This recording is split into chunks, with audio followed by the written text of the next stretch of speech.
Tasavvur qiling, Abduqodir Husanovning to'yi bo'lsa, nimalar bo'ladi?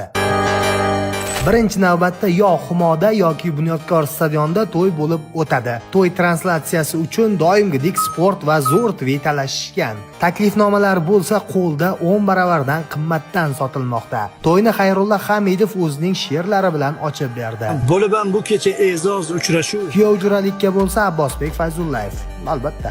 Davrani Bunyodkorda uni asosiyga olmagan murabbiy ochib beradi. Bilardim zo'r bo'lib ketishini, ko'zlari yonib turardi deb. To'yga kelgan Holland, Rodri va Son Heung-min davrani hech kimga bermay raqsda qizdiradi. Birrovga kelgan Shahlo Ahmedovaga xotinsiz qolgan Pep ko'z olaytirgan. Oston O'runov bo'lsa raqs payti yiqilib jarohat oladi. Anzur Ismoilovni bo'lsa umuman to'ydan xabari yo'q.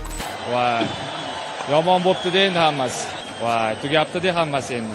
Lutfulla To'rayev Xorazmchada De Bruyne, Doku, Fodinga dars bersa, Salah jimgina chetda iymanib o'tiradi. Grilish bo'lsa Genrixni topib olib, Qoratovni rosa bosadi. Abdurahmon Fozilov Abduqodirga 42 lik Artel televizor sovg'a qilib, hammaga strobar tarqatadi. Latipov bo'lsa doimgidek to'yga ketgan narx bilan andarmon. Mittilar jamoasi to'y tugashiga yetib kelib, bitta rasmcha bilan "Brat, baxtli bo'ling" deb stories qo'yib sekingina qochib qolishadi. Ha, aytgancha men ham o'sha to'yda bo'lganman. Mobodoga to'y 30 fevral kuni o'tarsiz. Like bosib, obuna bo'lib, to'yni tezlashtirib olishga yordam bering.